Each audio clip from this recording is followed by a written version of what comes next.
Bonjour, c'est Iso de la chaîne Supraconscience Vibratoire. Aujourd'hui, le titre de la vidéo est « Le grand jeu de la déception ». Plus on prend conscience, plus on se rend compte qu'on est pris dans une espèce de jeu machiavélique dont la plupart des gens n'ont même pas idée et qui ne savent même pas qu'ils sont pris de force à jouer à ce jeu-là. Et il faut savoir les règles du jeu et le but du jeu si on veut pouvoir sortir du jeu éventuellement. Alors à qui sert ce jeu? Quels sont les intérêts de nous faire jouer ce jeu qui nous mène toujours éventuellement à de la déception? Qui est le maître du jeu? C'est ce qu'on va voir dans cette vidéo-là. Je vais essayer de décortiquer un peu toute cette manipulation et après ça, vous allez être en mesure de jouer différemment. Alors, pour vous donner une image, imaginez que je vous invite chez moi et que je vous donne de l'alcool, que je vous enivre, que je vous donne même des drogues et vous n'avez pas toute votre raison. Et là, je vous propose de jouer à mon jeu que j'ai mis au point et vous vous asseyez alentour de la table. Je ne vous explique aucune règle du jeu. Vous ne savez pas quel est le sens et quel est le but et vous êtes lancé dans mon jeu et à chaque case, il y a toujours une déception qui vous attend. Donc, à la longue, certains joueurs qui vont, disons, être moins intoxiqués que d'autres par mes substances vont peut-être en avoir marre et décider de quitter le jeu. Sauf que moi, en tant que maître du jeu, je vous en empêche puisque vous avez accepté et vous devez finir le jeu coûte que coûte. C'est une image, bien sûr, car c'est encore pire dans la réalité, c'est très adouci. Ce jeu, en réalité, vise à maintenir l'homme dans un niveau vibratoire qui est extrêmement bas et de lui faire vivre de la déception sous toutes ses formes. Donc, c'est un jeu où il y a une case qui va vous attendre avec une petite joie et après une petite déception, une grande joie, une grande déception, de l'espoir, de l'espérance et de la déception. C'est pas mal ça le jeu du demi-urge, car c'est lui, le maître du jeu. Et nous sommes les pions de ce jeu qui est un jeu de polarité. Donc pour se sortir de ce jeu-là, qui est très difficile puisque nous sommes programmés pour jouer. D'ailleurs, les humains sont obsédés par le jeu, je ne sais pas si vous avez remarqué. Quand on regarde le monde, on peut avoir une bonne idée. Ce qui est en haut est comme ce qui est en bas. C'est assez véridique puisque les humains sont obsédés par le jeu. Et là, je parle pas juste de casino, mais de gaming et de jeux sur toutes ces formes. C'est le divertissement avant tout dans la matrice. Comme si on avait été en quelque sorte programmé à jouer. Comme on est programmé à bien des choses. On a beaucoup d'implants à l'intérieur de nous, dont l'implant le plus fort chez l'homme, je vous en ai parlé, c'est l'implant du sauveur. Mais il y a aussi l'implant de l'idolâtrie, qui est un implant assez fort. Donc, un homme est programmé pour avoir des idoles, donc que ce soit des idoles religieuses, saintes ou un chanteur ou n'importe quoi. L'homme doit être fasciné, impressionné par une icône extérieure. Et c'est pour cela aussi que dans le supramental, l'homme est très centrique et très centré. Et il est très souverain. Il n'est pas impressionné par aucune démonstration de ces entités-là parce que ces entités-là sont très forts pour créer des impressions chez l'homme. Et une impression, c'est une marque. C'est une marque qui reste dans votre mémoire, donc dans votre âme, car l'âme, n'oubliez pas, ce n'est que de la mémoire. Il va falloir que je répète souvent cette réalité-là. Donc, quand vous entendez des gens qui parlent de ces entités qui œuvrent dans la matrice en tant qu'entité sans âme, faites la conversion dans votre tête. Ce n'est pas possible une entité sans mémoire. On a tous, toute entité a un petit bagage mémoriel. Donc, je crois que ces gens-là veulent dire qu'ils n'ont aucune émotion. c'est un peu vrai, ils n'ont aucune émotion par rapport à l'humain, ils sont complètement sans empathie pour l'humain, mais ils ont des émotions. Ce sont des gens qui, regardez le demi-urge, est très colérique et donc entité sans âme pour eux, c'est presque de les flatter en leur disant ça, parce que les gens veulent comme donner l'impression qu'ils n'ont pas d'émotion, mais en fin de compte, c'est pire si vous dites que ce sont des entités sans esprit. Parce que c'est ça, en fait.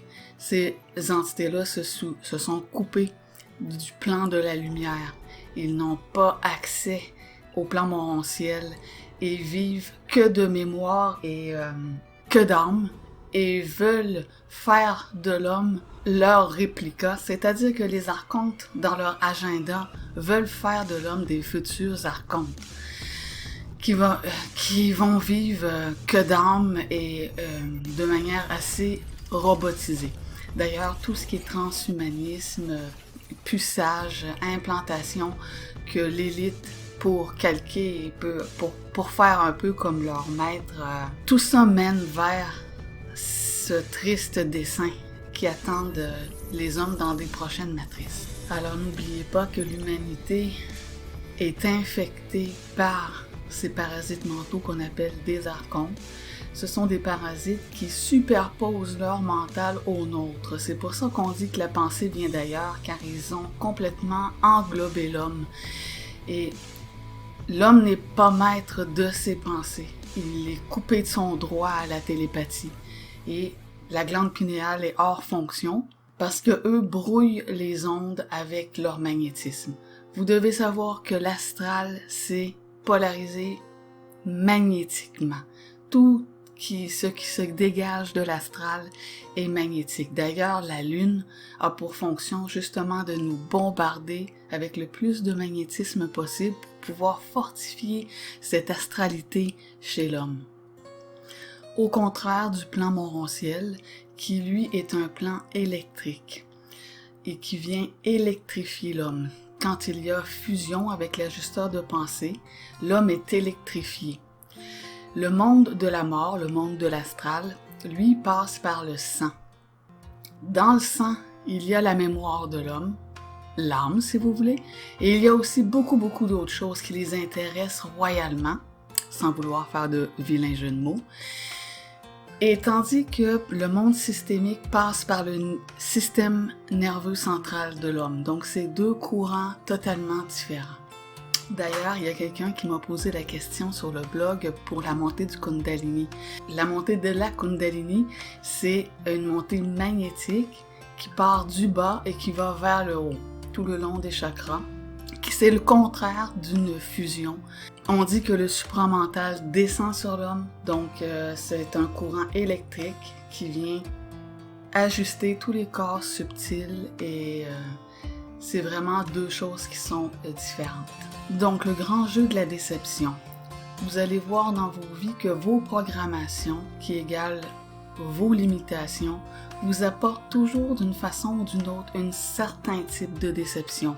Et au bout du chemin, au bout du jeu, c'est là qui est la plus grande déception. Dans votre vie, il faut être capable d'absorber bon nombre de déceptions. Un homme qui est supramental va être capable de les absorber parce qu'il va savoir d'où ça vient.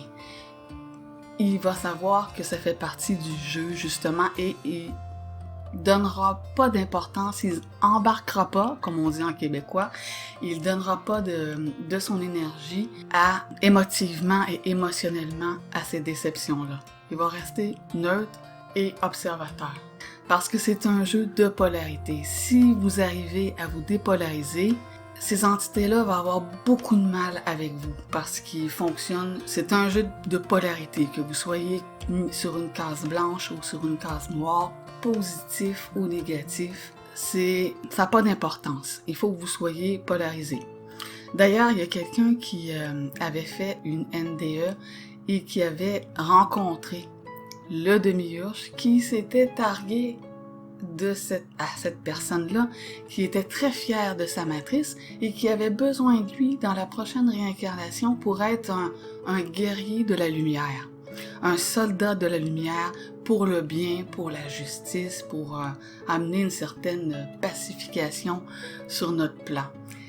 Ça peut paraître surprenant pour les gens, mais il y a une équation dont le démiurge est très fier, et il y a un chiffre exact que malheureusement je peux pas vous donner parce que je n'ai pas le souvenir, mais il y a un pourcentage de lumière et de ténèbres qui doit être maintenu dans cette matrice. Donc 100% positif, ça n'arrivera jamais, et 100% négatif non plus.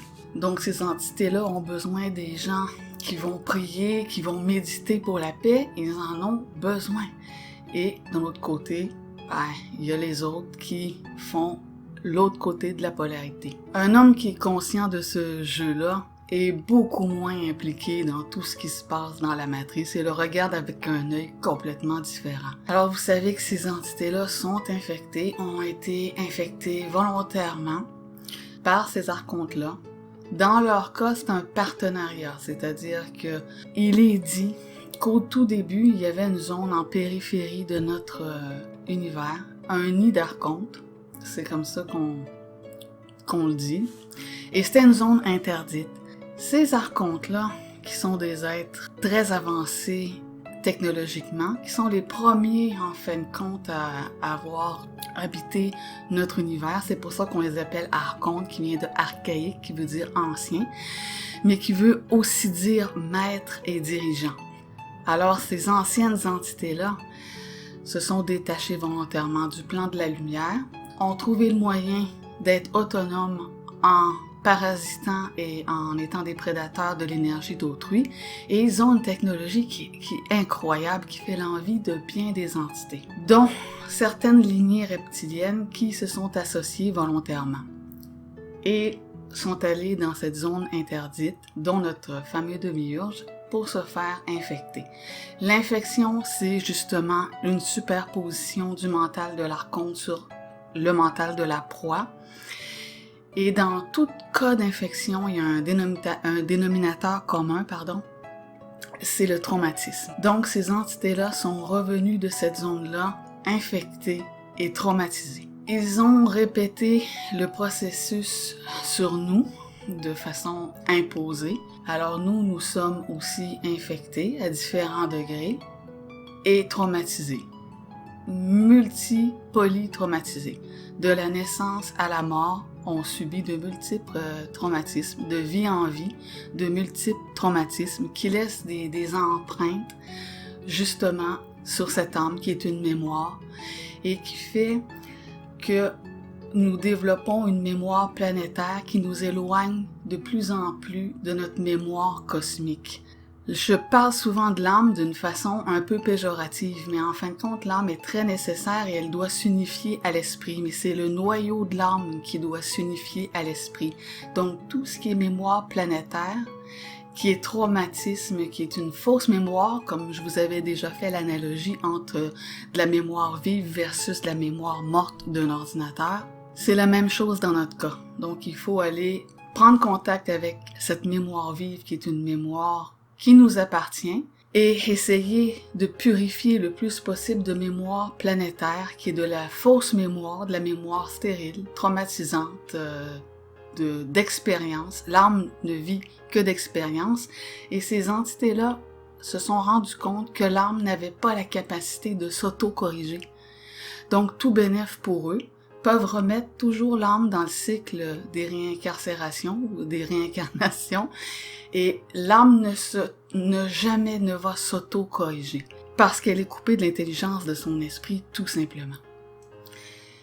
Et c'est pour ça que nous sommes bombardés d'ondes magnétiques pour justement empêcher ce contact-là avec le monde de la lumière qui est un monde électrique. Pourquoi la fusion et le contact avec l'ajusteur de pensée peut se faire seulement dans l'incarnation? Parce que lorsque nous sommes incarnés dans un corps de chair, nous avons une petite pulsion électrique. Pas le choix pour faire battre le cœur. Cette petite pulsion électrique-là, c'est tout ce qui suffit pour qu'on puisse établir le contact. Une fois mort, le lien est coupé avec votre ajusteur de pensée. Un mort n'a aucune électricité, si on peut dire. Il ne vit que d'âme, que de magnétisme. Coupé complètement du monde de la vie et habite le monde de la mort, c'est-à-dire le monde astral, qui est le monde des entités archontiques. Donc, si c'est leur monde, c'est leur loi.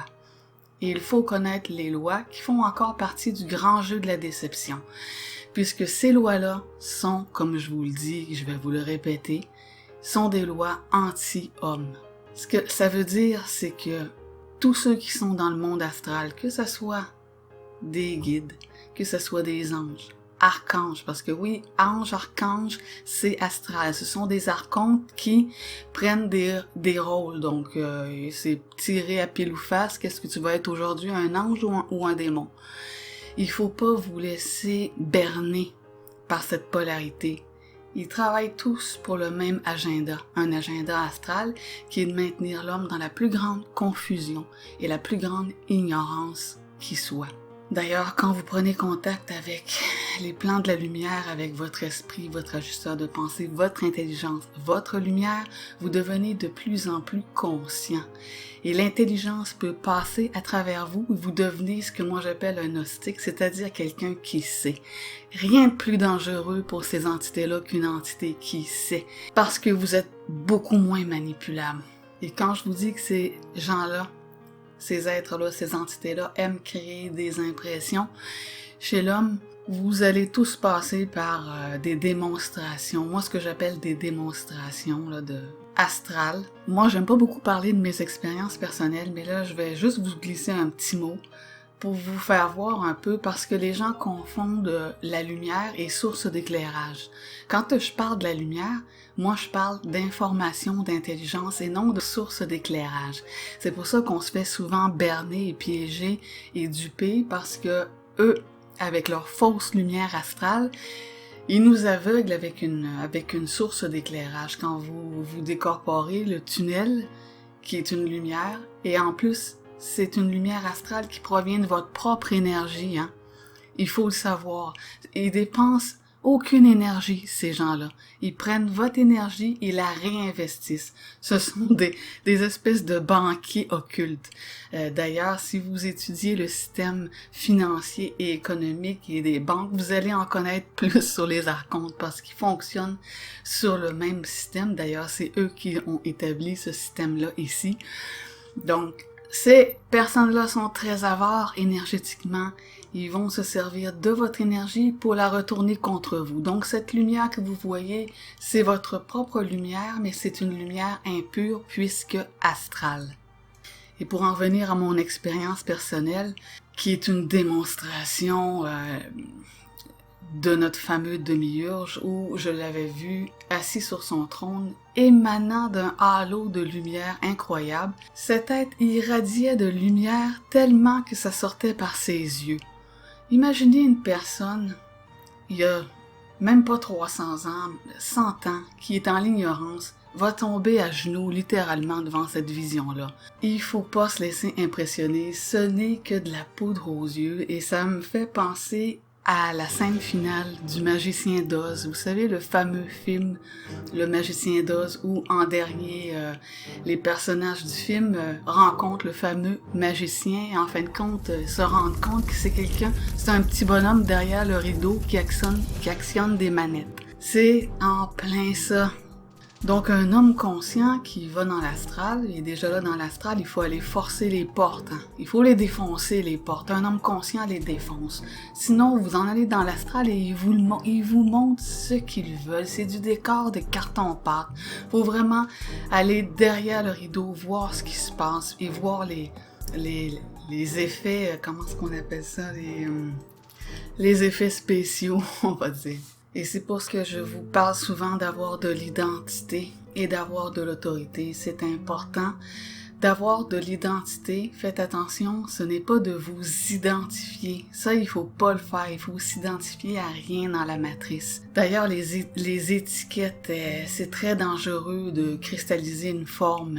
Mais avoir de l'identité, c'est vraiment de s'appuyer sur son esprit et d'avoir la certitude. Le plus beau compliment, moi, que je peux lire sur le blog, c'est quand une personne me dit que tout ce qu'elle entend, elle le sait déjà. Donc, ce n'est pas que la personne croit. Croire, c'est de l'involution. Croire, c'est d'être dominé. Mais quand vous écoutez de quoi, puis vous savez, ah oui, je le sais, j'aurais peut-être pas pu le verbaliser ou l'exprimer, mais ça résonne quelque chose en moi. D'ailleurs, c'est ça la super conscience vibratoire, c'est de rentrer en résonance avec un certain savoir qui va vous propulser de plus en plus vers votre souveraineté, vers votre esprit. Totalement contraire à l'astral qui veut toujours vous dominer. L'astral veut vous guider, vous protéger. Vous n'avez pas besoin d'être guidé par des entités aveugles. D'ailleurs, dans le codex gnostique, le demi-urge est décrit comme un dieu enténébré et aveugle. Et les entités du monde astral sont des entités qui vivent de mémoire. Je suis consciente que les gens sont attachés à leurs défunts. Beaucoup sur le blog me posent des questions. Je suis obligée de répondre. J'essaie de ménager les gens, mais je suis obligée. Vous me posez une question, je suis obligée de répondre. Et d'ailleurs, c'est une loi aussi. Quand vous posez une question à une entité, l'entité est obligée de vous répondre. Et c'est ce qui arrive pas chez les gens. Les gens posent des questions, n'ont aucune réponse. Les entités veulent pas sortir de leur silence et il faut les obliger à répondre. Donc, si vous allez questionner les morts, ils vont être obligés de vous répondre. Et les morts sont sous la loi astrale. Donc, votre bien-aimé grand-papa qui était si gentil est sous d'autres lois, là. Et votre grand-papa, il a été grand-papa de bien des petits-enfants parce qu'il y en a eu des incarnations, des milliers d'incarnations. Donc vous voyez juste votre existence, vous voyez une certaine mémoire, mais c'est beaucoup plus que ça. Donc il faut vraiment voir au-delà parce que veut que vous voyez de façon linéaire et non multidimensionnelle. Et ces entités-là font preuve de très grande perversité puisque les seigneurs du karma, les 24 archontes qui régissent les programmations des futurs incarnés, vont toujours s'organiser pour la personne que vous aimez le plus dans cette vie-là, dans cette vie-ci, soit votre plus grand ennemi dans la prochaine.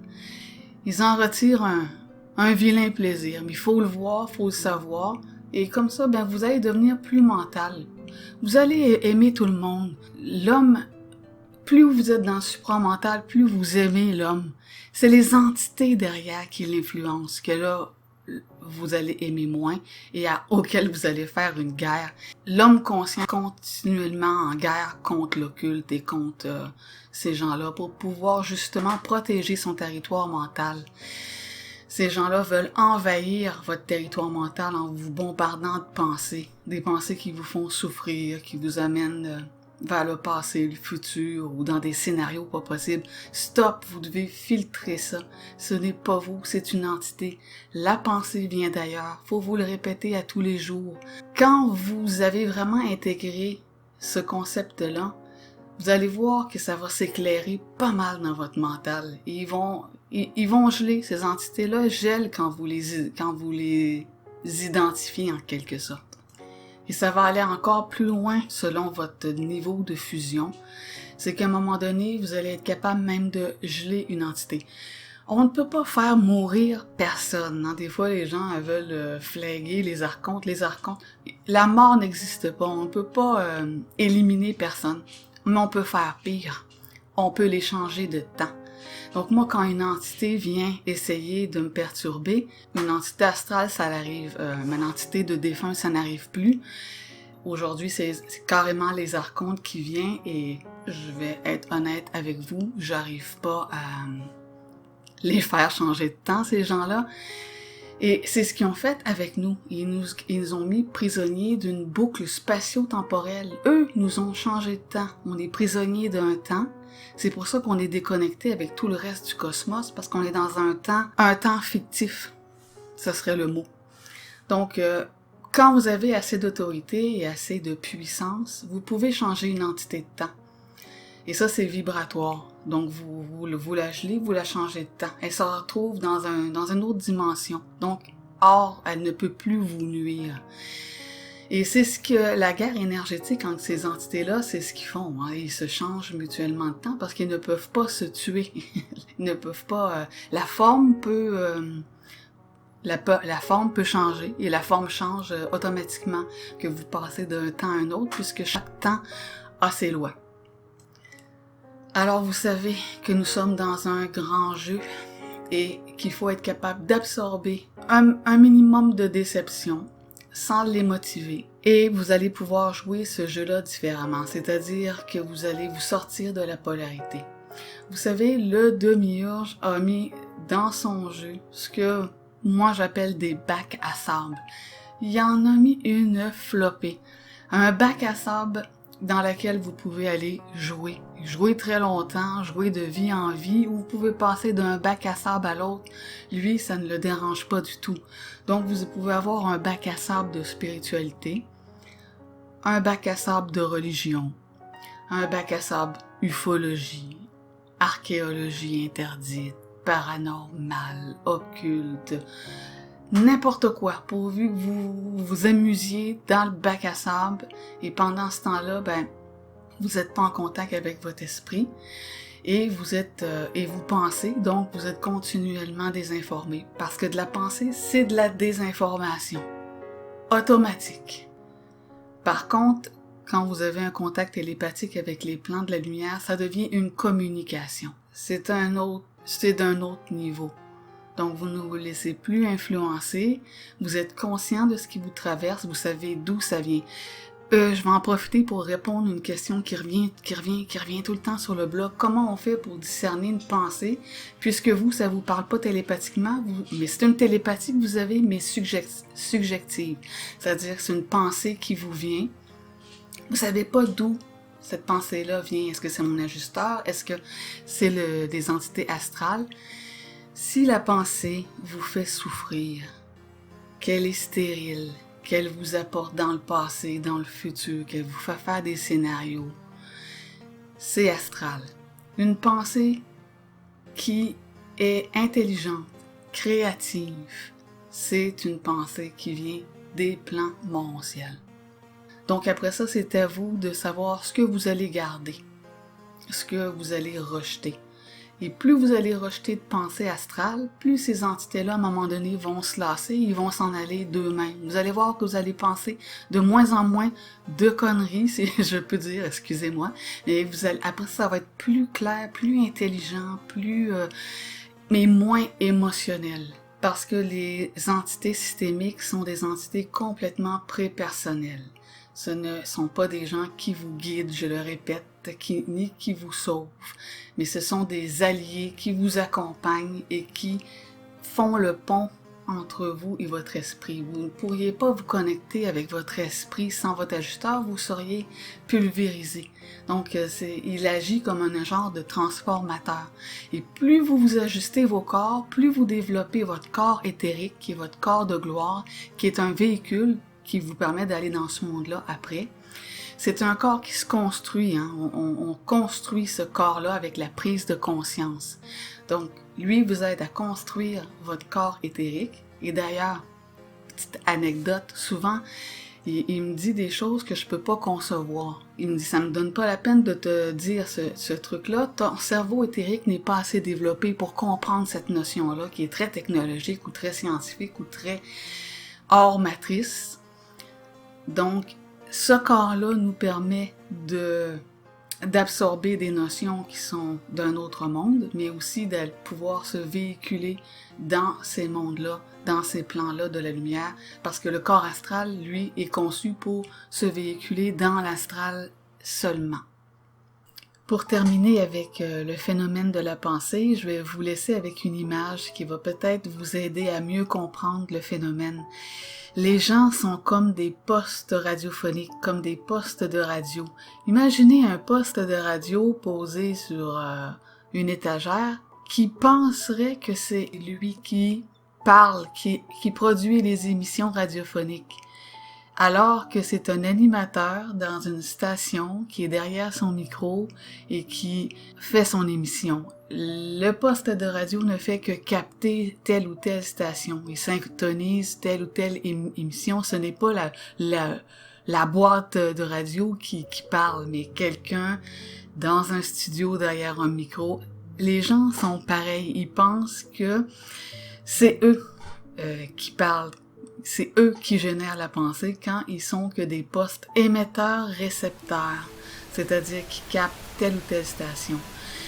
Et la plupart des gens vont capter la bande AM. Vous savez, anciennement, il y avait la bande AM et la bande FM sur les radios. Donc, tout ce qui serait bande AM serait tout ce qui serait astral, et bande FM, tout ce qui serait éthérique, donc une autre qualité d'émission ou de programme, si on peut dire. Alors voilà, je vais m'arrêter ici pour cette vidéo. Je ne vais jamais dépasser les 30 minutes. Je trouve que c'est plus facile à digérer quand c'est sous forme de capsule. J'espère que vous en avez réappris encore plus sur ce grand jeu dont nous faisons partie et dont les dés sont truqués et que vous pouvez jouer différemment à partir d'aujourd'hui. Je vous remercie pour toutes les questions sur le blog, c'est très enrichissant pour tout le monde.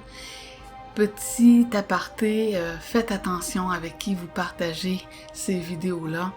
Soyez sûr que la personne est prête, que c'est le bon temps pour elle. Comme vous ne savez pas sa programmation, ça peut être un peu délicat parce que je ne cherche pas la popularité avec cette chaîne. C'est un savoir qui est vraiment destiné à un petit nombre de personnes. Alors je ne fais bien sûr aucune publicité et je ne me montre pas, je ne me mets pas en avant. C'est vraiment le message qui est important. C'est de faire passer une vibration. Il faut que les choses soient dites. C'est vraiment ça mon travail, si travail il y a. D'ailleurs, comme je vous l'ai déjà dit, je suis quelqu'un de très normal. Personne pourrait avoir la moindre idée de ce que je suis, de ce que je fais. Même sur ma page Facebook personnelle, les gens n'y voient que du feu. Je me fonds complètement dans la masse.